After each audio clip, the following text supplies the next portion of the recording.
Hello again guys for another video tutorial. So para sa video ito, ang gagawin naman natin ay Terrarium. Ang terrarium na gagawin natin ay inspired by human anatomy pertaining to skin. So tuturuan ko kayo kung paano gumawa ng Dermarrarium. Derma meaning skin and terrarium. So without further ado, let's get started with the tutorial. Ang mga materials na ginamit ko ay jars or glass containers, pebbles, glue or scotch tape, sinulid na white, red and blue, string, popcorn kernels, black soil, brown sand, at aloe vera.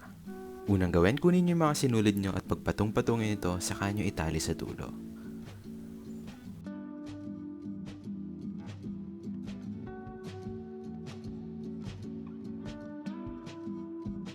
Sunod, kumuha kayo ng glass containers. Pwede nyo din gamitin yung mga garapon ninyo, pero ngayon gagamitin ko yung glass na vase ko. Kumuha ng glue para idikit natin sa vase yung mga sinulid na pinipare natin kanina. Una natin ilagay yung red. Take note, pwedeng gumamit ng glue or tape para idikit tong mga to. This time, tape ang ginamit ko for my convenience. Nasa sa inyo yan kung anong gusto nyong gamitin, pero kung gumagana naman sila parehas.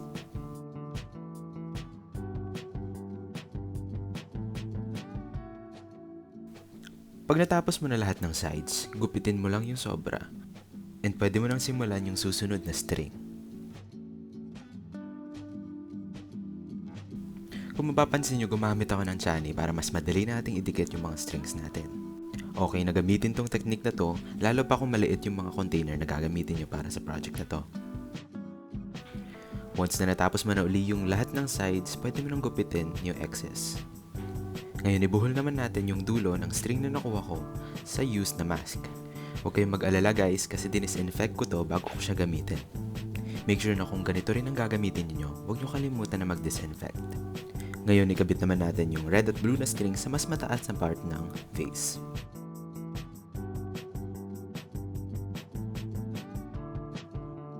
Kunin naman natin ang white na sinulid at itikit natin ito ng patayo.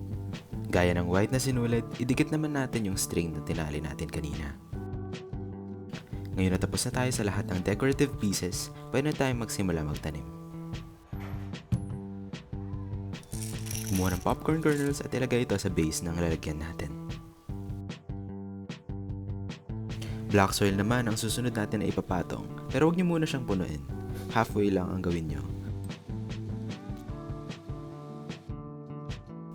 Pag natapos ito, kunin nyo na yung halaman natin na aloe vera at pwede na tayong magtanim.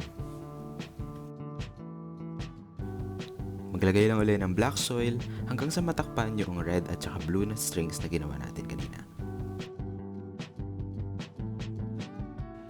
Maglagay sa gilid ng pebbles o bato na representation ng muscles natin.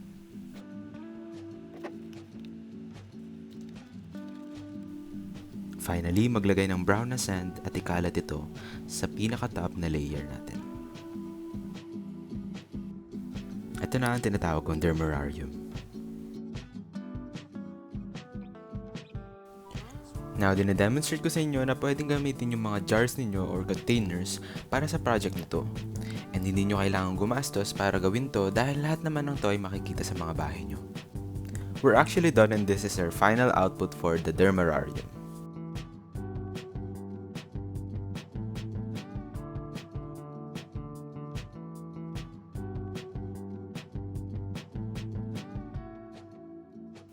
If you like this tutorial, feel free na gawin to sa mga bahay ninyo.